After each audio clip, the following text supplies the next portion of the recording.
ओम नमः शिवाय। हर हर महादेव। सभी श्रोताओं का स्वागत है आपके अपने चैनल मीरा भक्ति स्टोरीज में। आज चैत्र माह की चतुर्थी तिथि और मंगलवार है। आज विनायक चतुर्थी का व्रत रखा जाएगा जो भगवान श्री गणेश को समर्पित है। अब की बार नवरात्रि में एक तिथि का क्षय होने के कारण नवरात्रा 8 दिन की है। कई जगह पर द्वितीया और तृतीया तिथि की एक ही दिन पूजा की गई है और कई जगहों पर तृतीया और चतुर्थी इन दो तिथियों पर माता रानी की पूजा एक साथ की जाएगी। तो चैत्र नवरात्रि के तीसरे दिन माँ चंद्रघंटा की पूजा की जाती है। देवी भागवत पुराण के अनुसार माँ चंद्रघंटा का रूप अत्यंत शांत, सौम्य और ममतामयी है, जो अपने भक्तों को सुख, समृद्धि और शांति प्रदान करता है। इस दिन पूरे श्रद्धा भाव से पूजा करने से आत्मविश्वास में वृद्धि होती है, समाज में खूब मान सम्मान मिलता है, जीवन में खुशहाली आती है। जो भी माँ चंद्रघंटा की पूजा करते हैं तो उस व्यक्ति को लोग अधिक से अधिक सम्मान देने लगते हैं। माँ चंद्रघंटा का यह रूप विशेष रूप से सरल और शांति से परिपूर्ण है। वे अपने भक्तों की समृद्धि में वृद्धि करने के लिए ही प्रसिद्ध हैं। माँ चंद्रघंटा की पूजा करने से न केवल भौतिक सुख में वृद्धि होती है बल्कि समाज में आपका प्रभाव भी बढ़ता है। माँ चंद्रघंटा को खीर का भोग लगाना चाहिए। इसके अलावा लौंग, इलायची, पंचमेवा और दूध से बनी हुई मिठाइयों का भोग भी आप माता रानी को लगा सकते हैं, पर इन चीज़ों के साथ में मिश्री का भोग जरूर लगाएं और फिर अपने मंगल जीवन की कामना करते हुए चंद्रघंटा माता की व्रत कथा को जरूर सुने। और आज ही विनायक चतुर्थी का व्रत रखा जाएगा। कई बार श्रोताओं का सवाल आता है कि हम श्री गणेश का व्रत कब करें। विनायक चौथ का व्रत चैत्र नवरात्रा में चतुर्थी के दिन से शुरू किए जाते हैं। जो भी गणेश भक्त इस व्रत को शुरू करना चाहता है वो आज से ही इस व्रत को शुरू कर सकता है। फिर पूरे साल नियम अनुसार करें और फिर अगले साल 2026 में चैत्र नवरात्रा की विनायक चतुर्थी को इस व्रत का उद्यापन कर दें। आपकी जो भी मनोकामना होगी वो अवश्य पूर्ण होंगी। अगर किसी कारणवश आप आज व्रत शुरू नहीं कर सकते हैं तो वैशाख माह के शुक्ल पक्ष की चतुर्थी से श्री गणेश जी के व्रत शुरू कर सकते हैं। श्री गणेश व्रत शुरू करने की कई विधियां होती हैं। शुक्ल चतुर्थी को भी श्री गणेश के व्रत किए जाते हैं और नवरात्रि में जो शुक्ल पक्ष में बुधवार आता है उससे भी श्री गणेश के व्रत शुरू किए जाते हैं। शुरू करने के बाद में लगातार हर बुधवार को 21 बुधवार तक श्री गणेश जी के व्रत किए जाते हैं और फिर इसका उद्यापन कर दिया जाता है। तो अब अपने सुनते हैं आज की कथा। प्रेम भाव से कहिए, विघ्न हरता गणेश जी महाराज की जय हो। प्राचीन समय की बात है कि एक गांव में एक अंधा और अनाथ लड़का रहता था। उसका नाम था मोहन। वह मंदिर के बाहर बैठकर भीख मांगकर गुजर बसर करता था। उसी गांव में एक शंकर चाचा थे जो बचपन से ही मोहन की देखभाल करते थे। मोहन उन्हीं के साथ रहता था। वे सुबह उसे मंदिर के बाहर छोड़ जाते और रात को जाते समय उसे अपने साथ घर ले जाते। इसी तरह समय बीत रहा था। एक दिन मोहन ने शंकर चाचा से कहा कि चाचा, आप मेरा बोझ कब तक उठाते रहेंगे? बचपन से मेरी देखभाल करते आ रहे हैं। अब मैं आप पर और बोझ नहीं बनना चाहता। मुझे मेरे हाल पर छोड़ दीजिए। तो शंकर चाचा ने कहा कि बेटा, मैं तुझे अपना बेटा मानता हूँ और तू मुझे छोड़कर जाने की बात कर रहा है। अगर तेरी जगह मेरा सगा बेटा होता तो क्या मुझे छोड़कर चला जाता? तो यह सुनकर मोहन रोने लगा। तब शंकर चाचा ने उसे समझाते हुए कहा कि तू गणेश मंदिर के बाहर बरसों से भीख मांग रहा है। समझ ले तो उनकी शरण में है, उनकी पूजा कर, वही तेरी रक्षा करेंगे। बेटा, भाग्य पर किसी का जोर नहीं है। तुम इस तरह रोते हो तो मुझे बहुत दुख होता है। मैं तुझे माता पिता बनकर पाल पोस तो सकता हूँ, पर तुम्हारी आंखों की रोशनी कहाँ से लाऊं? जब तुम परेशान होता है तो मुझे बहुत बुरा लगता है। तू मुझसे वादा कर कि आज के बाद कभी नहीं रोएगा। तो मोहन कहने लगा कि चाचा, मैं आज के बाद कभी नहीं रोऊंगा। पर मैं भगवान की पूजा कैसे करूं? मैं तो भिखारी हूं और भिखारी को मंदिर में जाने की इजाज़त नहीं होती।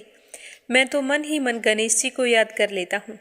तो शंकर चाचा ने कहा कि बेटा, तू चिंता मत कर, एक दिन सब कुछ ठीक हो जाएगा। इस तरह बातें करते करते चाचा भतीजे सो गए।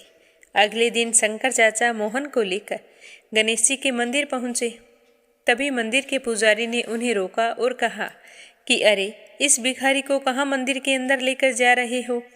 यह तो रोजाना मंदिर के बाहर बैठता है और इसे बाहर ही ले जाओ। तो पुजारी की बात सुनकर शंकर चाचा ने कहा कि क्या भिखारी इंसान नहीं होते? उन्हें पूजा पाठ करने का हक नहीं होता? तुम कौन होते हो इसे पूजा से रोकने वाले? तो इस तरह सुनकर पुजारी को गुस्सा आ गया और उसने उन दोनों को ही मंदिर से बाहर निकाल दिया। तब मोहन ने कहा कि चाचा, रहने दो, मैं यहीं बाहर बैठकर ही भगवान की पूजा कर लूँगा। आप इनसे बहस मत करो। अगर पुजारी को ज़्यादा गुस्सा आ गया तो यह मुझे मंदिर के बाहर भी नहीं बैठने देगा। यह कहकर मोहन अपनी पुरानी जगह पर आकर बैठ गया। शंकर चाचा अपने काम पर चले गए। मोहन बैठकर भीख मांग रहा था। तभी उसे किसी के रोने की आवाज़ सुनाई दी। उसे लगा कि जैसे कोई बच्चा रो रहा है। तो उसने इधर उधर टटोलते हुए पूछा कि तुम कौन हो और क्यों रो रहे हो? तो उस बालक ने कहा कि मुझे बहुत भूख लगी है और मंदिर के पास की दुकान में बहुत ही अच्छे लड्डू रखे हैं, लेकिन मेरे पास पैसे नहीं हैं। तो मोहन कहने लगा कि कोई बात नहीं, तुम मेरे पैसे लेकर लड्डू खरीद कर खा लो। यह कहकर मोहन ने अपनी भीख में मिले हुए रुपए उसके आगे कर दिए। तो उसने उसमें से 5 रुपए उठा लिए और वहां से चला गया। थोड़ी देर बाद में वह बालक मोहन के पास आया और कहने लगा कि मैं 2 लड्डू लाया हूँ, एक मैं खा लेता हूँ और एक तुम खा लो। तो मोहन ने कहा, नहीं, दोनों लड्डू तुम ही खा लो। तुम्हारा नाम क्या है? तो वह बालक कहने लगा कि मेरा नाम तो गणेश है, पास ही में मेरा घर है। मेरे माता पिता सुबह काम पर चले जाते हैं और मैं मंदिर में खेलने के लिए आ जाता हूँ। यह कहकर वह बालक चला गया। अगले दिन से वह बालक रोजाना वहाँ आता और मोहन से 5 रुपए लेकर लड्डू खाकर चला जाता। एक दिन वह बालक आया तो उसने मोहन से कहा कि तुम मुझे रोजाना 5 रुपए देते हो, कभी भी मना नहीं करते। तब मोहन ने कहा कि गणेश, मैं भगवान गणेश को लड्डू का भोग लगाना चाहता हूँ, लेकिन हम तो भिखारी हैं, हमें मंदिर के अंदर जाने की इजाज़त नहीं होती। जब तुम लड्डू खा लेते हो तो मुझे ऐसा लगता है कि जैसे गणेश जी खुद भोग लगाने के लिए मेरे पास आए हैं, इसीलिए मुझे अच्छा लगता है। तुम रोजाना आ जाया करो, मैं तुम्हारा इंतजार करता हूँ। तो इसी तरह समय बीतता गया। एक दिन गणेश ने मोहन से कहा कि मैं तुमसे मिलने और लड्डू खाने अब नहीं आ सकूँगा, मेरे माता पिता दूसरे गांव जा रहे हैं। तो यह सुनकर मोहन तो रोने लगा। उसने कहा कि मैं तुम्हारे बगैर नहीं रह सकता, मैं देख भी नहीं सकता तुम कैसे हो, लेकिन जब तुम्हें 5 रुपए देता हूँ तो मुझे बालक रूपी गणेश जी लड्डू खाते हुए दिखाई देते हैं और तुम मुझे छोड़कर जा रहे हो। नहीं, मुझे छोड़कर मत जाना, नहीं तो मैं जिंदा नहीं बचूंगा। तो मोहन की बात सुनकर गणेश कहने लगा कि ठीक है, तुम मेरे साथ मेरे घर चलो, मेरे माता पिता से बात कर लेना, अगर वे मान गए तो मैं तुम्हारे पास रोजाना लड्डू खाने आता रहूँगा। तो मोहन गणेश के साथ चल दिया। काफ़ी दूर चलने के बाद में उसने पूछा कि गणेश, मुझे ऐसा लग रहा है कि हम बहुत दूर आ गए हैं, तुम्हारा घर कहाँ है? तो गणेश ने कहा कि बस पहुँचने ही वाले हैं। थोड़ी दूर और चलने के बाद मोहन ने फिर पूछा, पर उसे कोई जवाब नहीं मिला। तो मोहन ने बार बार पुकारा कि गणेश, गणेश, तुम कहाँ हो? लेकिन सामने से कोई आवाज़ नहीं आई। तो मोहन घबरा गया और सोचने लगा कि गणेश ना जाने कहाँ चला गया, मुझे पता नहीं कहाँ लेकर आया है, मैं घर कैसे जाऊँगा, शंकर चाचा को कैसे पता होगा कि मैं यहाँ पर हूँ। इसी तरह घबराया हुआ जल्दी जल्दी चलने लगा तो उसका पैर किसी पत्थर से टकरा गया और वह गिर पड़ा और गिरते ही बेहोश हो गया। थोड़ी देर बाद वह होश में आया तो उसके सर में बहुत ही तेज दर्द हो रहा था। वह वहाँ से जैसे तैसे खड़ा हुआ और जैसे ही आंख खोली तो उसे सब कुछ दिखाई दे रहा था। तो हैरान हो गया। तभी उसे सामने गणेश जी खड़े हुए दिखाई दिए तो मोहन तो उनके पैरों में जाकर गिर पड़ा। तो गणेश जी ने उससे कहा कि मोहन, जिस दिन तुम्हें मंदिर में जाने से मना किया था उसी दिन से मैं भोग लेने के लिए हर दिन तुम्हारे पास आता था। तुम इतने गरीब थे फिर भी मुझे रोजाना लड्डू लाने के लिए रुपए देते थे, तो मैं तुम्हारी श्रद्धा भक्ति से बहुत ही प्रसन्न हूँ। आज से तुम गरीब नहीं रहोगे, तुम्हारा घर धन धान्य से भरा रहेगा और कोई भी तुम्हें मेरे दर्शन करने से रोक नहीं सकेगा। यह कहकर भगवान गणेश अंतर्ध्यान हो गए। मोहन के आंखों की रोशनी आ गई। वह अपने घर आया तो उसने देखा कि घर के एक कोने में सोने चांदी के रुपयों का ढेर लगा है और उधर शाम होने पर शंकर चाचा मोहन को लेने के लिए गणेश मंदिर गए, पर वह कहीं पर भी दिखाई नहीं दिया। तो वो बहुत ही परेशान हुए और इधर उधर ढूंढने लगे, सोचने लगे कि मोहन कहाँ गया। वह बड़ा परेशान रहता था, कहीं मुझे छोड़कर तो नहीं चला गया। तो ढूंढते ढूंढते आधी रात हो गई। आंखों में आंसू लिए मोहन को याद करते हुए शंकर चाचा घर आ गए। घर आए तो देखा कि सारा घर रोशनी से जगमगा रहा था। तो यह देखकर शंकर चाचा को बड़ी ही हैरानी हुई। तभी मोहन बाहर आया और शंकर चाचा को देखते ही उनसे लिपट गया और कहने लगा कि चाचा देखो, मुझे दिखाई देने लगा है। आपने सच कहा था कि भगवान मेरी रक्षा करेंगे। देखो आज गणेश जी भगवान ने हमारी कितनी मदद की है, मेरी आंखें भी ठीक कर दी और हमें खूब सारा धन दिया है। आज के बाद से हम दोनों रोजाना गणेश मंदिर जाया करेंगे। अब से हमें मंदिर में जाने से कोई नहीं रोकेगा। तो अगले दिन से ही मोहन नए कपड़े पहनकर शंकर चाचा को साथ लेकर गणेश मंदिर जाने लगा। अब उसे अंदर जाने से कोई भी नहीं रोकता था। गणेश जी के इस चमत्कार को देखकर पुजारी को भी बड़ी ही हैरानी हुई।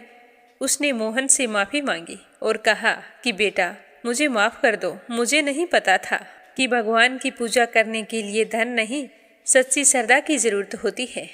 तो मोहन कहने लगा कि पुजारी जी, शायद तुम सही कह रहे हो, लेकिन मुझे पता था कि भगवान की पूजा करने के लिए धन की जरूरत होती है, क्योंकि आज मेरे पास धन है तो आप भी मुझे पूजा करने से नहीं रोक रहे।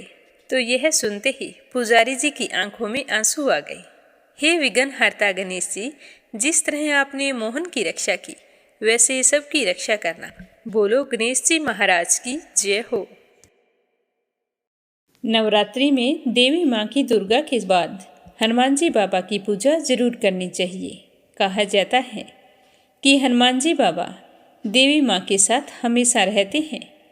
अगर हम हनुमान जी की पूजा ना करें तो माँ की पूजा अधूरी मानी जाती है। तो इस पावन अवसर पर अपने सुनते हैं मंगलवार की कथा। हे हनुमान जी बाबा, आप अपनी कृपा दृष्टि हमेशा हम सब पर बनाए रखना। बोलो हनुमान जी बाबा की जय हो। एक बार नेमिषारण्य तीर्थ में 88,000 मुनि एकत्रित होकर सूत जी से पूछने लगे कि हे महामुनि, आपने हमें अनेक पुराणों की कथाएं सुनाई हैं। अब कृपया करके हमें कोई ऐसा व्रत और उसकी कथा बताइए जिसके करने से संतान की प्राप्ति हो तथा मनुष्य को रोग, शोक, अग्नि, सर्प आदि का भय न रहे। कलयुग में सभी जीवों की आयु बहुत ही कम होती है। अगर उन्हें इस तरह रोग और चिंता के कष्ट लगे रहेंगे तो वे श्री हरि के चरणों में अपना ध्यान कैसे लगा पाएंगे। तो श्री सूत जी ने कहा कि हे मुनियों, एक बार युधिष्ठिर ने भगवान श्री कृष्ण से लोक कल्याण के लिए यही प्रश्न किया था। भगवान श्री कृष्ण और युधिष्ठिर का संवाद आज मैं आपके सामने कहता हूँ, आप ध्यान देकर सुनना। एक समय हस्तिनापुर की राजसभा में योगी राज श्री कृष्ण बैठे हुए थे। तब युधिष्ठिर ने भगवान श्री कृष्ण से प्रश्न किया कि हे प्रभु, हे नंद नंदन गोविंद, आपने मुझे अनेकों कथाएं सुनाई हैं। आज कृपया करके मुझे कोई ऐसा व्रत या कथा सुनाइए जिसके करने से मनुष्य रोग, चिंता तथा भय से मुक्त हो जाए तथा उसे पुत्र की प्राप्ति हो। हे प्रभु, बिना पुत्र मनुष्य का जीवन व्यर्थ है, क्योंकि बिना पुत्र के मनुष्य नरक का गामी होता है। पुत्र के बिना मनुष्य का पितर ऋण से छुटकारा नहीं हो पाता। उसके पितर लोक में सदा अतृप्त रहते हैं। अतः कोई पुत्रदायक व्रत बतलाइए। तो भगवान श्री कृष्ण कहने लगे कि हे राजन, मैं आपको एक प्राचीन इतिहास सुनाता हूँ, आप उसे ध्यान देकर सुनना। कुंडलपुर नाम के नगर में एक बुद्धिमान ब्राह्मण रहता था। उसका गुजारा मुश्किल से होता था। उसे अपने गरीब होने का उतना दुख नहीं था जितना कि उसके संतान न होने के कारण वह दुखी रहता था। उसकी पत्नी सुनंदा पतिव्रता नारी थी। वह भक्तिपूर्वक श्री हनुमान जी की आराधना किया करती थी। मंगलवार के दिन व्रत करके अंत में भोजन बनाकर हनुमान जी को भोग लगाने के बाद स्वयं भोजन करती थी। एक दिन मंगलवार को गृह कार्य अधिक होने के कारण वह हनुमान जी को भोग लगाना भूल गई, जिससे उसे बहुत ही दुख हुआ। तो उसने उस दिन खुद भी भोजन नहीं किया और मन ही मन प्रण लिया कि मैं अब अगले मंगलवार को ही हनुमान जी को भोग लगाकर अन्न जल ग्रहण करूंगी। तो 6 दिन तक ब्राह्मणी सुनंदा अपने प्रण के अनुसार भूखी प्यासी और निराहार रही, परंतु 7वें दिन मंगलवार को वह प्रातः ही बेहोश होकर गिर पड़ी। सुनंदा की इस असीम भक्ति से श्री हनुमान जी बहुत ही प्रसन्न हुए और उसके सम्मुख प्रकट होकर कहने लगे कि सुनंदा, मैं तेरी भक्ति से बहुत ही प्रसन्न हूँ, तू उठ और वरदान मांग। सुनंदा अपने आराध्य देव हनुमान जी को अपने समक्ष देखकर बहुत ही खुश हुई और उनके चरणों में गिर पड़ी और कहने लगी कि हे प्रभु, मेरे कोई संतान नहीं है, अतः आप मुझे संतान प्राप्ति का आशीर्वाद प्रदान करें। तो सुनंदा की बात सुनकर हनुमान जी ने कहा कि तुम्हारी इच्छा अवश्य पूर्ण होगी। तुम्हारे यहाँ एक कन्या जन्म लेगी, उसके अष्टांग प्रतिदिन सोना दिया करेंगे। इस तरह वरदान देकर हनुमान जी अंतर्ध्यान हो गई और ब्राह्मणी सुनंदा बहुत ही खुश हुई और चूरमा बनाकर हनुमान जी को भोग लगाया। फिर अपने व्रत का पारण किया। जब उसका पति घर आया तो वह बहुत ही खुश होकर भगवान का दिया हुआ वरदान अपने पति को बताया। तो लड़की के बारे में सुनकर ब्राह्मण देवता पहले तो दुखी हुए, परंतु सोना मिलने की बात सुनी तो वो प्रसन्न हो उठे। सोचने लगे कि अगर ऐसी कन्या मेरे घर जन्म लेगी तो मेरी तो सारी गरीबी दूर हो जाएगी। तो हनुमान जी की कृपा से 10वें महीने ब्राह्मणी ने बहुत ही सुंदर कन्या को जन्म दिया। 10वें दिन ब्राह्मण ने अपनी उस बालिका का नामकरण संस्कार करवाया। तो उनके कल पुरोहित ने उस बालिका का नाम रत्नावली रखा।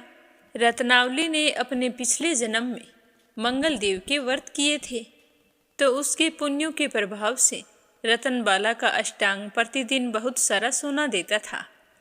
उस सोने से नंदा ब्राह्मण बहुत ही धनवान हो गया और ब्राह्मणी सुनंदा में भी इस बात का अभिमान आ गया। ऐसे ही समय बीतता गया। जब रत्नावली 10 बरस की हुई तो सुनंदा ने अपने पति से कहा कि स्वामी, हमारी बेटी विवाह योग्य हो गई है, अतः हमें कोई सुंदर तथा योग्य वर देखकर उसका विवाह कर देना चाहिए। तो यह बात सुनकर नंदा ब्राह्मण कहने लगा कि हमारी बेटी रत्नावली अभी तो बहुत छोटी है, अभी से क्यों परेशान होती हो। तो ब्राह्मणी कहने लगी कि हे पतिदेव, रजस्वला का दान देने वाले माता पिता को घोर नरक की प्राप्ति होती है। तो अपनी पत्नी की बात सुनकर नंदा ब्राह्मण कहने लगा कि हमारी बेटी तो अभी 10 बरस की हुई है और मैंने तो 16-16 साल की कन्याओं के विवाह करवाए हैं, अभी क्या जल्दी है। तो ब्राह्मणी सुनंदा कहने लगी कि आप ये सब लोभ के कारण कह रहे हैं। आप ब्राह्मण हो और ब्राह्मण को शास्त्रों के आदेश का पालन करना चाहिए। नंदा ब्राह्मण के पास अपनी पत्नी के बात का जवाब नहीं था। वह कहने लगा कि ठीक है, मैं कल ही योग्य वर की तलाश में अपना दूत भेज दूंगा। दान भी तो सुपात्र को ही दिया जाता है। दूसरे दिन ब्राह्मण ने दूत को बुलाया और कहा कि जैसी सुंदर मेरी बेटी है, वैसा ही सुंदर और योग्य वर उसके लिए तलाश कर लाओ। तो दूत स्वामी की आज्ञा पाकर वर खोजने के लिए चल पड़ा। अनेक नगरों में घूमने के बाद वह पंपई नगर में जा पहुंचा। वहां एक सुंदर ब्राह्मण के लड़के को देखा जिसका नाम सोमेश्वर था। वह बहुत ही गुणवान था। तो दूत ने उस ब्राह्मण के लड़के से सब कुछ पूछा और जानकर वापिस आ गया। आकर उस सुंदर और गुणवान लड़के के बारे में ब्राह्मण नंदा को बताया। तो ब्राह्मण नंदा भी सोमेश्वर से बहुत ही प्रभावित हुआ और सोमेश्वर के घर जाकर अपनी बेटी का रिश्ता तय कर दिया। और फिर शुभ मुहूर्त देखकर पूरे विधि विधान से सोमेश्वर को कन्यादान करके ब्राह्मण ब्राह्मणी बहुत ही संतुष्ट हो गए। पर लोभी ब्राह्मण नंदा ने रतनबाला का कन्यादान तो कर दिया, परंतु वह मन में बहुत ही उदास और दुखी था। वह विचार कर रहा था कि रतनबाला तो अब ससुराल चली जाएगी। अब इसे जो सोना मुझे मिलता था वो तो बंद हो जाएगा, और जो कुछ मेरे पास धन बचा कर रखा हुआ था वह तो इसके विवाह में खर्च हो गया, और जो धन शेष है वो थोड़े ही दिनों में समाप्त हो जाएगा और मैं फिर से गरीब हो जाऊंगा। तो मुझे कोई ऐसा उपाय करना चाहिए जिससे रतनबाला मेरे घर पर ही रहे। तो इस तरह सोचते सोचते उसने एक क्रूर निर्णय ले लिया। उसने विचार किया कि जब सुबह रतनबाला का पति सोमेश्वर उसे अपने साथ घर लेकर जा रहा होगा, तब मार्ग में ही मैं उसका वध करवा दूंगा और फिर रतनबाला को अपने साथ घर ले आऊंगा, जिससे मुझे रोजाना सोना भी मिलता रहेगा और मैं लोगों के नज़र दोष से भी बच जाऊंगा। कोई मुझे यह नहीं कहेगा कि मैंने अपनी बेटी का विवाह नहीं किया, क्योंकि ब्राह्मण परिवार में कन्या का विवाह सिर्फ एक ही बार किया जाता है। तो यह तो बहुत ही अच्छा उपाय है। यह सोचकर वो सो गया। प्रातःकाल हुई। नंदा और सुनंदा ने अपने जमाता तथा पुत्री को बहुत सारा धन देकर विदा किया। सोमेश्वर अपनी पत्नी रत्नावली को लेकर अपने नगर की तरफ चल पड़ा। ब्राह्मण नंदा ने जिस तरह से क्रूर निर्णय लिया था उसको अंजाम देने के लिए अपने दूत को भेज दिया और कहा कि मार्ग में ही मेरे जवाई का वध कर देना। तो दूत मार्ग में छिप कर बैठ गया, और जैसे ही सोमेश्वर उस छिपे हुए स्थान के पास से गुजरने लगा तो ब्राह्मण के दूत ने उसका वध कर दिया और यह समाचार ब्राह्मण तक भी पहुंचा दिया। अपने जमाता के वध का समाचार सुनकर नंदा ब्राह्मण अपनी पत्नी के साथ वहां पहुंचा जहां पर यह जघन्य अपराध हुआ था, और रुंदन करती हुई अपनी पुत्री से कहने लगा कि हे पुत्री, लुटेरों ने ऐसा अनर्थ करते हुए कुछ भी नहीं सोचा, लेकिन यह तो भगवान की इच्छा थी। भगवान के आगे किसी का भी वश नहीं चला है। अब तू मेरे साथ घर चल। जो भाग्य में लिखा होता है वही होता है। तू मेरे साथ चल और अपना बचा हुआ जीवन वहीं पर व्यतीत कर। अपने पति की मृत्यु से दुखी हुई रत्नावली अपने पिता से कहने लगी कि पिताजी, मैं तो मेरे पति के साथ ही सती होना चाहती हूँ। जब मेरे पति ही नहीं हैं तो मेरे जीने का क्या फायदा। तो रत्नावली के माता पिता ने उसे बहुत समझाया, लेकिन वो नहीं मानी। उसने तो मरने की ठान ली थी। उसने विलाप करते हुए अपने माता पिता से सती होने की इच्छा बताई। तो वह ब्राह्मण नंदा विचार करने लगा कि मैंने अपने जवाई का वध करवा के इस पाप को अपने सर लिया है। रतनबाला तो अपने पति के साथ ही अपने प्राण तक देने को तैयार है, तो मेरा तो दोनों तरफ से मरना हो गया। अब ना तो धन मिलेगा और जवाई का वध करवाने के कारण मुझे यम यातना भोगनी पड़ेगी, वो अलग। यह सोचकर वह ब्राह्मण बहुत ही दुखी हुआ। फिर सोमेश्वर की चिता बनाई गई। रतनबाला सती होने की इच्छा से पति का सर अपनी गोद में रखकर चिता में बैठ गई। जैसे ही चिता को अग्नि दी गई, वैसे ही प्रसन्न होकर मंगलदेव वहां पर प्रकट हो गए और कहने लगे कि हे रत्नावली, मैं तेरी पति भक्ति से बहुत ही प्रसन्न हूँ। तू वरदान मांग। तो रतनबाला ने अपने पति का जीवन दान मांगा। तो मंगलदेव कहने लगे कि रतनबाला, तेरा पति अजर अमर है, इसके अलावा तेरी कोई और इच्छा हो तो वो मांग। तो रतनबाला कहने लगी कि हे ग्रहों के स्वामी, यदि आप मुझ पर इतने ही प्रसन्न हैं तो मुझे यह वरदान दीजिए कि जो भी मनुष्य मंगलवार के दिन प्रातःकाल लाल पुष्प लाल चंदन से आपका पूजन करे, उसे रोग व्याधि ना हो, स्वजनों से उसका कभी वियोग ना हो, सर्प अग्नि तथा स्त्रुओं का कोई भय ना रहे, उसका घर परिवार सभी प्रकार के सुखों से भरा रहे, ऋणकर्ता ऋण से मुक्त होकर धन संपत्ति का स्वामी हो जाए। जो स्त्री मंगलवार का व्रत करे वह कभी विधवा ना हो।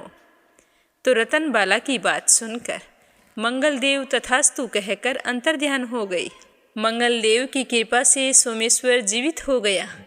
अपने पति को पुनः जीवित पाकर रतनबाला बहुत ही प्रसन्न हुई। सोमेश्वर अपनी पत्नी को लेकर अपने नगर को चला गया।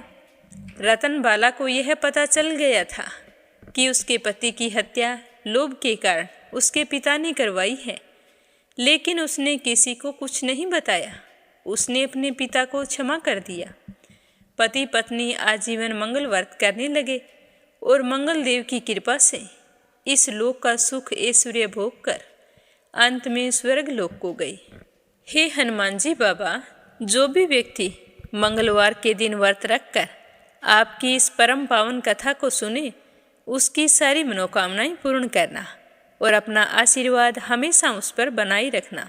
बोलो हनुमान जी बाबा की जय हो। अब अपने सुनेंगे ध्रुव तारे की कथा कि राजा उत्तानपाद का बेटा ध्रुव कि आसमान में तारा बनकर कैसे रहने लगा। विष्णु पुराण के अनुसार प्राचीन समय में उत्तानपाद नाम का एक राजा रहता था। उसके 2 पत्नियां थीं। एक का नाम था सुनीति और दूसरी का नाम था सुरुचि। बालक ध्रुव सुनीति का पुत्र था और सुरुचि के पुत्र का नाम उत्तम था। सुरुचि चाहती थी कि उसका पुत्र उत्तम ही उत्तराधिकारी बने। इस कारण सुरुचि ध्रुव और सुनीति दोनों से ईर्ष्या करती थी। सुनीति सुरुचि से बड़ी थी, उसका बेटा ध्रुव भी उत्तम से बड़ा था। ऐसे में उत्तराधिकारी बनने का अधिकार ध्रुव को था, लेकिन सुरुचि अपने बेटे उत्तम को उत्तराधिकारी बनाना चाहती थी, जो कि कभी संभव नहीं था। तो एक दिन की बात है कि ध्रुव अपने पिता उत्तानपाद की गोद में जाकर बैठा तो यह देखकर सुरुचि को गुस्सा आ गया। उसने उसे यह कहकर गोद से खड़ा कर दिया कि तुम इसके लायक नहीं हो। पिता की गोद में बैठने के लायक तो मेरा बेटा उत्तम है। तो यह सुनकर ध्रुव को बहुत ही दुख हुआ। वह दुखी होकर अपनी माँ के पास आया और सारी बात बताई और पूछने लगा कि माँ, मुझे पिता की गोद में बैठने का अधिकार क्यों नहीं है। छोटी माँ कहती है कि पिता की गोद में बैठने का अधिकार तो उत्तम को है। तो सुनिधि अपने बेटे की बात सुनकर मन ही मन दुखी तो बहुत हुई, पर अपने बेटे से कुछ नहीं कहा। वो कहने लगी कि बेटा, अगर गोद में बैठना है तो नारायण की गोद में बैठो ना, वो सबके पिता हैं। तो ध्रुव कहने लगा कि माँ, वो मुझे कहाँ मिलेंगे। तो उसकी माँ कहने लगी कि बेटा, नारायण तो यहाँ से बहुत दूर मिलेंगे। इस तरह कहकर उसने पहाड़ी की तरफ इशारा कर दिया। यह सुनकर ध्रुव घर छोड़कर अकेला ही भगवान नारायण की तलाश में चल पड़ा। चलते चलते रास्ते में उसे नारद मुनि मिल गए और उन्होंने ध्रुव को रोका और पूछा कि बेटा, तुम कहाँ जा रहे हो। तो ध्रुव नहीं रुका। ध्रुव ने नारद मुनि को प्रणाम करके कहा कि आप मुझे भगवान नारायण से मिलने का रास्ता बताइए। तो छोटे से बालक के मुख से इस तरह की बात सुनकर नारद मुनि तो हैरान रह गए। फिर कहने लगे कि बालक, तुम धैर्य रखो, नारायण तुम्हें अवश्य मिलेंगे। इसके बाद नारद मुनि ने ध्रुव को ध्यान करने का तरीका बताया कि अगर आप तप करोगे तो ही तुम्हें भगवान मिलेंगे। तो ध्रुव उसी समय भगवान नारायण के ध्यान के लिए बैठ गया। ध्रुव के दृढ़ मनोबल से आसपास के विस्तार में ऊर्जा बढ़ने लगी। ऊर्जा के बढ़ने का आभास आसपास के ऋषि मुनियों को भी हो गया। ऋषि मुनियों को लगा कि कोई महान व्यक्ति ध्यान में लीन है। लेकिन जब सभी मुनि वहां पर पहुंचे तो उस छोटे से बालक ध्रुव को देखकर हैरान हो गए। नारद मुनि ने ध्रुव को ओम नमो भगवते वासुदेवाय नमः मंत्र के जाप की विधि बताई थी। तो ध्रुव ने पूरे 6 माह तक कठिन तपस्या की। और बालक ध्रुव के साथ उस दिन जो ऋषि आए थे वो भी 7 ऋषि वहीं पर बैठ गए और कठिन तपस्या करने लगे। तो अंत में भगवान नारायण ने ध्रुव की तपस्या से प्रसन्न होकर दर्शन दिए। भगवान ने कहा कि हे बालक, मैं तुम्हारी तपस्या से बहुत ही प्रसन्न हूँ, कहो तुम्हें क्या चाहिए। तो ध्रुव कहने लगा कि मैं आपकी गोद में बैठना चाहता हूँ, क्योंकि मुझे मेरी छोटी माँ ने अपने पिता की गोद में बैठने नहीं दिया। यह कहकर खड़ा कर दिया कि तुम गोद में बैठने के अधिकारी नहीं हो। गोद में बैठने का अधिकारी तुम्हारा छोटा भाई उत्तम है। कभी मेरी माँ ने मुझसे कहा था कि मुझे बैठना है तो नारायण की गोद में बैठो। तो बस उसी दिन से मैं आपकी गोद में बैठने के लिए ही तपस्या कर रहा हूँ।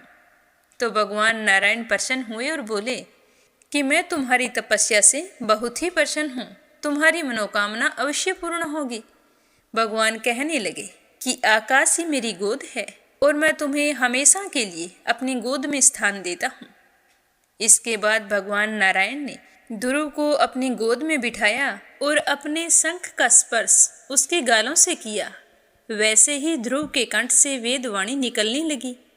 वे विष्णु भगवान की स्तुति करने लगे, कहने लगे कि हे प्रभु, मेरा आपसे निवेदन है कि मुझ पर कृपा करते हुए मुझे आप ऐसी बुद्धि दें कि मैं विषय वासनाओं से विरत होकर निरंतर आपके ही भजन पूजन में लगा रहूं। तो भगवान विष्णु ध्रुव की स्तुति से बहुत ही प्रसन्न हुए और कहने लगे कि हे ध्रुव, मैं तुम्हारे हृदय के उस पवित्र संकल्प से बहुत ही प्रसन्न हूँ, इसीलिए मैं तुम्हें तेज से भरा हुआ अविनाशी लोक प्रदान करता हूँ, जिसका कल्प के अंत में भी विनाश नहीं होता। अब तुम घर जाओ, तुम्हारे पिता तुम्हारी राह देख रहे हैं और तुम्हारे पिता से प्राप्त राज्य को 36 वर्ष तक जितेंद्रिय होकर धर्मपूर्वक भोगो और अपने कर्तव्यों का अच्छे से पालन करो। तुम्हारा भाई उत्तम मारा जाएगा, उसकी माता सुरुचि पुत्र वियोग में अपने आप को जला लेगी। इस प्रकार तुम बिना किसी व्यवधान के अपने राज्य को भोगोगे। फिर अनेक यज्ञों द्वारा मेरा पूजन करते हुए अंत में तुम सप्तऋषियों के मंडल से भी ऊपर प्रतिष्ठित हो जाओगे। वहां से जीव कभी भी पुनः पृथ्वी पर नहीं आता। ध्रुव को इस प्रकार का आशीर्वाद देकर भगवान अपने धाम को आ गए और ध्रुव बहुत ही खुश हुए और घर लौटने की तैयारी करने लगे।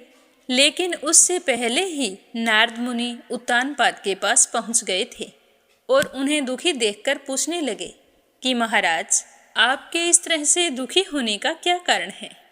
तो राजा ने सारी बात बता दी कि मेरे 5 साल का बेटा ध्रुव घर छोड़कर चला गया है, उसका किस तरह से अपमान हुआ यह भी उत्तानपाद ने नारद जी को बता दिया। तो नारद जी ने उत्तानपाद को ध्रुव की महिमा से परिचित कराया। तो राजा उत्तानपाद अपने राजपाट से उदासीन हो गए और निरंतर ध्रुव की चिंता करने लगे। और जैसे ही ध्रुव के लौटने की सूचना मिली तो उन्होंने इस बात पर ऐसे विश्वास किया जैसे कोई मरा हुआ व्यक्ति पुनः लौटकर आता हो। उन्हें बिल्कुल भी विश्वास नहीं हो रहा था, लेकिन अचानक से उसे नारद जी की कही हुई बात याद आ गई। तो उन्होंने आमात्यों, ब्राह्मणों, परिजनों तथा दोनों रानियों को लेकर नगर के बाहर दरवाजे पर आ गए और ध्रुव का आते ही खूब स्वागत किया। प्रेम के वशीभूत होकर उत्तानपाद ने ध्रुव को अपनी भुजाओं और गोद में भर लिया और प्रेम के आंसू बहाने लगे। और ध्रुव भी बहुत ही खुश हुए कि उसके पिता की गोद उसे मिल गई है। फिर ध्रुव अपने पिता के गले से हटकर अपनी दोनों माताओं को प्रणाम किया और गले से लगाया और फिर अपने छोटे भाई उत्तम को गले से लगाया। सुरुचि ने ध्रुव को आशीर्वाद दिया, लेकिन सुनीति के स्तनों से दूध टपकने लगा। वहां पर उपस्थित सारे नगरवासी ध्रुव और सुनीति की जय जयकार करने लगे और उसके भाग्य की सराहना करने लगे। सारी प्रजा जैसे ध्रुव के सम्मोहन में लीन होकर आनंदित हो उठी। उत्तानपाद ध्रुव के अद्भुत प्रभाव को देखकर चकित रह गए। कुछ समय बीतने के बाद उन्होंने राज्य पर ध्रुव को अभिषिक्त कर दिया और अपनी वृद्धावस्था को देखते हुए अपने कल्याण के लिए वन में तपस्या करने के लिए चले गए। राजगद्दी पर बैठने के बाद ध्रुव ने शिशु कुमार की पुत्री भरमी से विवाह किया और उससे कलप तथा वल नाम के 2 पुत्र उत्पन्न किए। फिर वायु की पुत्री इला से विवाह किया, उससे उत्कल नाम का एक पुत्र हुआ। उस समय ध्रुव का छोटा भाई उत्तम अविवाहित था और एक दिन की बात है कि उत्तम शिकार खेलने के लिए वन में गया हुआ था। तो शिकार खेलते समय किसी यक्ष ने उसे मार डाला। जब उत्तम की मौत की खबर सुरुचि को लगी तो वह बहुत ही दुखी हुई और अपने पुत्र के वियोग में स्वर्ग सिधार गई। और जब ध्रुव को अपने भाई के वध का समाचार मिला तो वे भी बहुत ही क्रोधित हो गई और यक्षों की नगरी अलकापुरी पहुंच गई। उन्होंने शंख ध्वनि करके यक्षों को युद्ध के लिए ललकारा। तो ध्रुव की ललकार सुनकर वीर यक्ष युद्ध भूमि में उतर पड़े और 13 यक्षों ने मिलकर अनेक प्रकार के शस्त्रों से ध्रुव पर भयंकर आक्रमण कर दिया। तो उन यक्षों ने अपने शस्त्रों के नीचे ध्रुव को तो ढक दिया।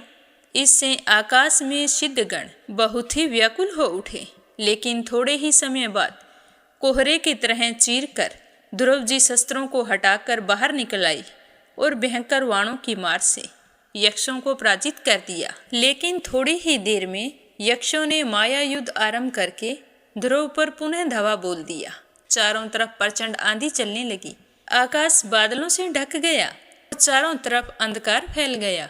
जब मुनि लोगों ने ध्रुव जी को इस तरह यक्षों की माया से घिरा हुआ देखा तो वे रक्षा के लिए भगवान विष्णु का स्मरण करने लगे और मंगल कामना की प्रार्थना करने लगे। जब ध्रुव ने मुनियों को चिंतित देखा तो नारायण अस्त्र के प्रयोग से जैसे ज्ञान के उदय होने पर अज्ञान नष्ट हो जाता है, वैसे ही अक्षों की आसुरी माया क्षण भर में नष्ट कर दी। इस तरह ध्रुव ने आक्रमणकारी यक्षों की आसुरी मारकर उन्हें सत्यलोक में भेजना आरंभ कर दिया। ध्रुव के द्वारा अनेक निरपराध यक्षों को मरा हुआ देखकर कृपा भाव रखकर स्वयंभू मनु ध्रुव के पास आए और अपने पुत्र को समझाने लगे कि हे वत्स, कि तुमने अपने भाई के प्रति अनुराग वश जो उत्पात किया है उसके कारण कितने ही बेकसूर यक्षों की हत्या की है। यह तुम जैसे भक्त शिरोमणि के लिए शोभनीय नहीं है। हे पुत्र, तुमने मृत्यु के जन्म मरण का वास्तविक कारण ईश्वर को ना मानकर यक्ष को माना है। तुमने इस प्रकार स्वयं ईश्वर के प्रति और भगवान शंकर के सखा यक्षपति कुबेर के प्रति अपराध किया है। उनका प्रकोप कहीं हमारे कुल के लिए विनाशकारी ना बन जाए, इससे पूर्व ही तुम अपने अपराध का मार्जन कर लो। यह कहकर मनु जी अपने लोक को चले गए। उनके चले जाने के बाद संतचित होकर ध्रुव विचार कर ही रहे थे कि कुबेर जी वहां पर आ गए, पर उन्होंने इस बात पर प्रसन्नता व्यक्त की कि ध्रुव अपने पितामह के उपदेश का आचरण करने का निश्चय कर रहे हैं। कुबेर जी ने ध्रुव से वरदान मांगने को कहा तो ध्रुव ने भगवान के चरणों में अविचल रति और अखंड स्मृति की भावना व्यक्त की तो कुबेर जी ने तथास्तु कहकर वरदान दे दिया। ध्रुव अपनी राजधानी लौट आए और फिर पहले कहे हुए वर्षों तक राज्य करके अपने पुत्र उत्कल को उत्तराधिकारी बनाकर बद्री का आश्रम चले गए। बद्री का आश्रम पहुंचकर ध्रुव जी नहा धोकर स्वच्छ हुए और प्राणायाम द्वारा इंद्रियों को वश में करके भगवान के ध्यान में लीन हो गए। कुछ समय के बाद भगवान विष्णु के समान सुंदर और तेजस्वी नंद और सुनंद नाम के 2 सेवकों ने एक सुंदर विमान को ध्रुव जी के सामने उतारा और उनकी स्तुति करके और उन्हें विमान में बैठने के लिए अनुरोध किया। तो विमान में बैठते ही चारों तरफ आनंद का वातावरण फैल गया। तो यह देखकर नारद जी बहुत ही प्रसन्न हुए। इस तरह ध्रुव ने 5 वर्ष की आयु में ही कुछ दिनों में तपस्या करके भगवान को प्रसन्न किया था और उसी तपस्या के लोभ में परम पद को प्राप्त हुए थे। तो भगवान नारायण के वरदान अनुसार मरणोपरांत ध्रुव तारा बने और भगवान नारायण ने ध्रुव के साथ साथ उन 7 ऋषि मुनियों को भी ध्रुव की रक्षा के लिए आसमान में उसके आसपास स्थान दिया, जिन्होंने ध्रुव के साथ तपस्या की थी। तो ध्रुव के दृढ़ मनोबल के कारण ही आसमान में ध्रुव तारा स्थिर है और कभी भी अपनी जगह से हिलता नहीं है। बोलो विष्णु भगवान की जय हो। अब अपने सुनते हैं विष्णु पुराण का आगे का अध्याय। प्रेम से बोलो श्री हरि विष्णु भगवान के अनंत स्वरूपों की जय हो। विष्णु पुराण की जय हो। कुरुक्षेत्र में महायुद्ध समाप्त हो चुका था। कौरवों का संहार हो गया। अश्वत्थामा का शापित जीवन प्रारंभ हो चुका था और पांडवों ने अपनी प्रतिज्ञा पूर्ण कर ली थी। किंतु यह विजय हर्षमयी नहीं थी, क्योंकि रणभूमि में अनगिनत योद्धा वीर गति को प्राप्त हो चुके थे। और जब पांडव हस्तिनापुर पहुँचे तो वहाँ के वातावरण में शोक की गूंज थी। महलों में रुंदन की ध्वनि थी। वृद्ध धृतराष्ट्र, दुख में डूबी गांधारी, शोकाकुल कुंती और विलाप करती विदुर की धर्मपत्नी, सभी इस भीषण विनाश को देखकर स्तब्ध थे। युधिष्ठिर, अर्जुन, भीम, नकुल और सहदेव सब के सब धृतराष्ट्र के समक्ष खड़े थे। उनके हृदय में संकोच था, ग्लानि थी। वे जानते थे कि उनके हाथों धृतराष्ट्र के समस्त पुत्र मारे गए हैं। युधिष्ठिर बड़े ही विनम्र स्वर में धृतराष्ट्र के चरणों में गिरकर कहता है कि हे महाराज, हमें क्षमा करें। जो कुछ हुआ वह नियति का विधान था। हम सब आपकी सेवा में तत्पर हैं। धृतराष्ट्र के नेत्र आंसुओं से भरे हुए थे। वे अंधे थे, किंतु उनकी वेदना स्पष्ट थी। उन्होंने अपने कांपते हाथ भीम की ओर बढ़ाई। भीम को भान हो गया था कि वृद्ध राजा की देह में क्रोध जल रहा है। तभी श्री कृष्ण ने एक लोहे की मूर्ति उठाई और धृतराष्ट्र के आगे कर दी। तो धृतराष्ट्र ने उस मूर्ति को भीम समझकर अपने हाथों में ले लिया और अपने संपूर्ण बल से उसे कुचल डाला। और फिर धृतराष्ट्र क्रोध में रोते हुए कहने लगे कि हे भीम, तूने मेरे पुत्रों का नाश किया। तुझे मारने के अतिरिक्त मेरे जीवन का कोई उद्देश्य नहीं है।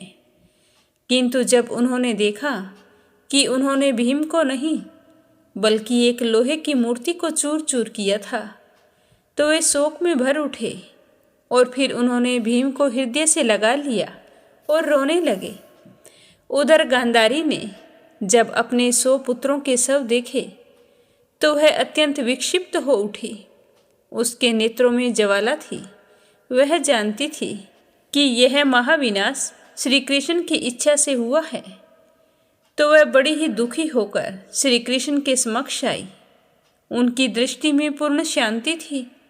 तो उन्हें देखकर गांधारी क्रोधित होकर कहने लगी कि हे माधव, तुमने यह सब कुछ रोका क्यों नहीं?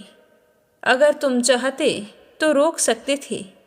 यह सब कुछ तुम्हारी वजह से हुआ है। तुम्हारी कृपा से आज पांडव जीवित हैं और मेरे सारे के सारे 100 पुत्रों का संहार हो चुका है। हे माधव, ऐसा क्यों हुआ? क्या तुम्हें मुझ पर जरा भी तरस नहीं आया? तो गांधारी की बात सुनकर श्री कृष्ण शांत भाव से कहने लगे कि हे माता, यह केवल विधि का विधान था। अधर्म का नाश तो होना ही था। श्री कृष्ण की बात सुनकर गांधारी दुख से तड़पने लगी और श्री कृष्ण को श्राप देते हुए कहने लगी कि हे कृष्ण, जैसे मेरे कुल का नाश हुआ है वैसे ही तुम्हारे यादव कुल का भी नाश होगा और तुम भी अपनों के हाथों मारा जाएगा। तो यह सुनते ही सारे मौन हो गए। किंतु श्री कृष्ण ने गांधारी का श्राप स्वीकार किया। उनके मुख पर कोई चिंता नहीं थी। वे जानते थे कि ये संसार नाशवान है। महाभारत के युद्ध ने जो पीड़ा छोड़ी थी वह विजय से कहीं अधिक भारी थी।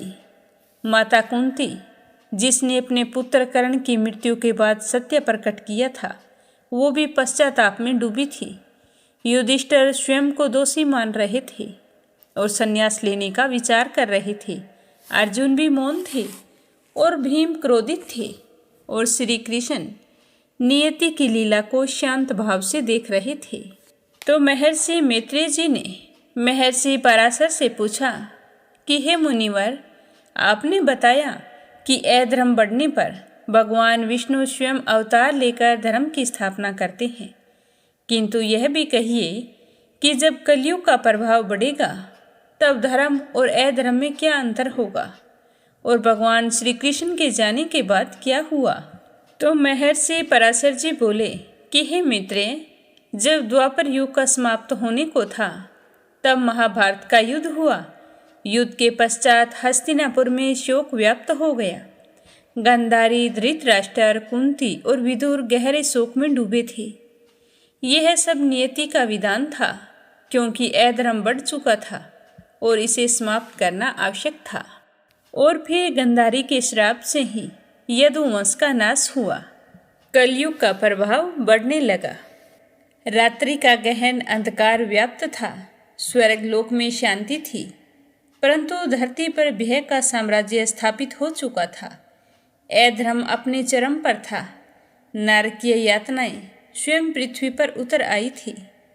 नगरों में भय व्याप्त था, क्योंकि एक असुर ने संपूर्ण लोगों को त्रस्त कर दिया था और उसका नाम था नरकासुर। तो मैत्रेय जी कहने लगे कि ये नरकासुर कौन था, उसकी उत्पत्ति कैसे हुई और वह इतना शक्तिशाली कैसे बन गया कि स्वयं इंद्र तक भयभीत हो उठे। तो मैत्रेय जी की बात सुनकर पराशर जी कहने लगे कि स्वर्ग लोक में देवराज इंद्र का दरबार लगा था। सभी देवता एकत्रित थे। इंद्र चिंतित स्वर में कहता है कि हे देवगण, एक महाअसुर ने हमारी पूरी सत्ता को हिलाकर रख दिया है। उसने मेरे अमरावती नगर पर आक्रमण किया है, मेरे ऐरावत हाथी को छीन लिया है और यहाँ तक कि देवताओं की स्त्रियों को भी बंदी बना लिया है। यह कौन सा महाप्रलय आ गया।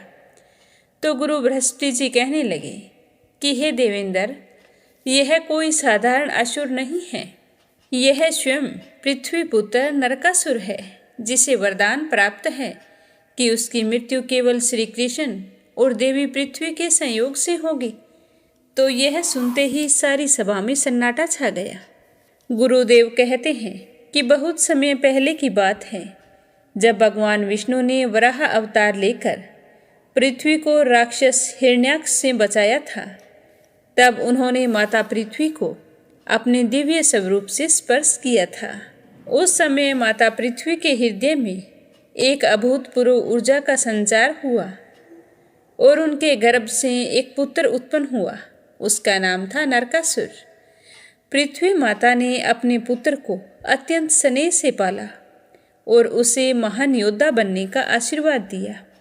पृथ्वी देवी अपने पुत्र को गोद में लेकर प्रसन्नतापूर्वक आशीर्वाद देती हुई कहती है कि वत्स, तू महान बनेगा, संसार में तेरा पराक्रम विख्यात होगा। नरकासुर को शिक्षा प्राप्त करने के लिए द्वितीय गुरु शुक्राचार्य के पास भेजा गया, जहां उसने महान अस्त्र शस्त्र की विद्या प्राप्त की। परंतु शक्ति जब अधर्म से मिल जाती है तो विनाश का कारण बनती है। नरकासुर को शुक्राचार्य के आशीर्वाद से अजय शक्ति प्राप्त हुई और उसने प्रागज्योतिषपुर नामक एक अजय नगर की स्थापना की। इस नगर की सुरक्षा इतनी कड़ी थी कि वहां कोई भी बाहरी शक्तियां प्रवेश नहीं कर सकती थी। किंतु शक्ति जब अहंकार से दूषित हो जाए तो वह धर्म का पालन नहीं करती। नरकासुर ने धीरे धीरे संपूर्ण पृथ्वी को अपने अधिकार में लेना प्रारंभ किया। उसने सभी राजाओं को परास्त किया, ऋषियों का अपमान किया और देवताओं के लोकों पर आक्रमण कर दिया। स्वर्गलोक में हलचल मच गई। सारे देवतागण भयभीत हो गए। नरकासुर अपने विशाल सेना लेकर स्वर्ग पर आक्रमण कर दिया। तो इंद्र क्रोधित होकर कहने लगा कि हे असुर, तू किस अधिकार से अमरावती पर आक्रमण कर रहा है। तो नरकासुर हंसते हुए कहता है कि हे देवराज, अब स्वर्गलोक मेरी शक्ति के आगे नमस्तक होगा। तेरी गद्दी अब मेरी होगी। दोनों के बीच भीषण युद्ध हुआ। देवताओं ने अपनी पूरी शक्ति लगा दी, परंतु नरकासुर को पराजित नहीं कर सके, क्योंकि नरकासुर के पास एक ऐसा अभेद कवच था कि कोई भी अस्त्र उसे छू नहीं सकता था। नरकासुर ने इंद्र को हराकर उनका ऐरावत हाथी छीन लिया, स्वर्गलोक की अप्सराओं को बंदी बना लिया और यहाँ तक कि वरुण देव के अमोघ कुंडल भी लूट लिए। स्वर्गलोक में हाहाकार मच गया। पराजित इंद्र भगवान विष्णु की शरण में गए। उनका मिलन द्वारिका में हुआ। इंद्र भगवान श्री कृष्ण के चरणों में गिर पड़ते हैं और बड़े ही विनीत स्वर में कहते हैं कि हे माधव, नरकासुर ने संपूर्ण स्वर्ग को अपवित्र कर दिया है। उसने मेरे ऐरावत हाथी और वरुण देव के दिव्य कुंडल छीन लिए हैं। मुझे आपकी सहायता चाहिए। तो श्री कृष्ण मुस्कुराते हुए कहते हैं कि हे देवेंद्र, अधर्म का नाश करना ही मेरा धर्म है। नरकासुर का अंत अब निश्चित है, परंतु नरकासुर को केवल भगवान विष्णु और पृथ्वी माता के संयोग से ही मारा जा सकता था। तो यह सुनकर श्री कृष्ण ने देवी सत्यभामा को भी संग्राम में ले जाने का निश्चय किया। सत्यभामा हठपूर्वक कहने लगी कि हे नाथ, मैं इस धर्म युद्ध में आपके साथ चलूंगी। जब एक स्त्री ने इस असुर को जन्म दिया तो उसकी मृत्यु भी एक स्त्री के हाथों होनी चाहिए। पर यह लीला तो श्री कृष्ण की रची हुई थी। तो वे हंसते हुए कहते हैं कि हे देवी, तुम मेरी शक्ति हो। तुम्हारे बिना तो यह युद्ध अधूरा ही रहेगा। और इस प्रकार श्री कृष्ण अपने दिव्य गरुड़ वाहन पर सवार होकर सत्यभामा को साथ लेकर नरकासुर का संहार करने के लिए प्राग ज्योतिषपुर की ओर प्रस्थान कर गए। आकाश में गरुड़ की ध्वनि गूंजने लगी। युद्ध का समय आ चुका था। नरकासुर का अहंकार चरम पर था। उसने स्वयं को अजेय मान लिया था, परंतु वह भूल गया था कि जब भी अधर्म बढ़ता है तब धर्म उसका संहार करने के लिए अवतरित होता है। तो श्री कृष्ण को नरकासुर की राजधानी प्राग ज्योतिषपुर की विशाल दीवारें दिखाई दे रही थी। यह नगर चारों ओर से अभेद पहाड़ों और गहरी खाइयों से घिरा था। इस नगर की रक्षा स्वयं नरकासुर के 4 सेनापतियों के हाथों में थी।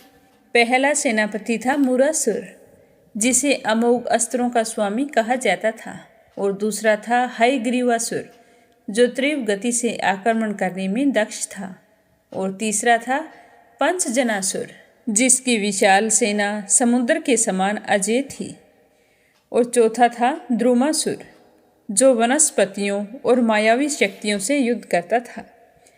तो श्री कृष्ण गंभीर स्वर में कहते हैं कि यह नगर अत्यंत सुरक्षित है, परंतु अधर्म कितनी भी दीवारों के पीछे छिप जाए, पर विजय धर्म की ही होती है। सत्य की विजय हमेशा सुनिश्चित होती है।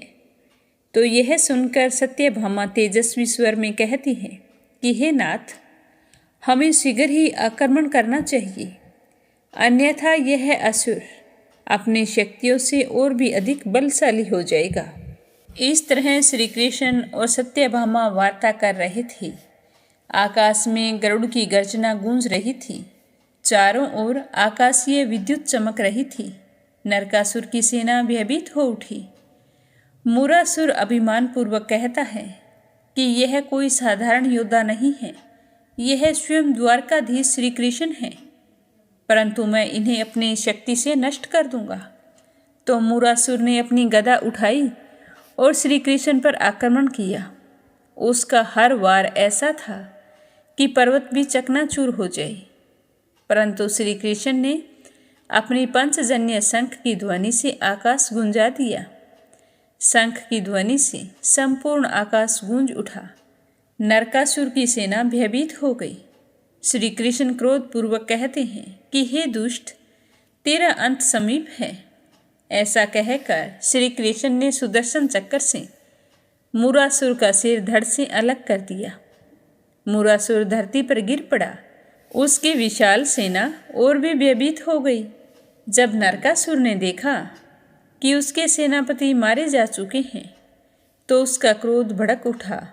तो नरकासुर गरजते हुए कहता है कि हे कृष्ण, तूने अच्छा नहीं किया जो मेरे सेनापतियों को मार दिया, परंतु मैं तुझे जीवित नहीं छोड़ूंगा।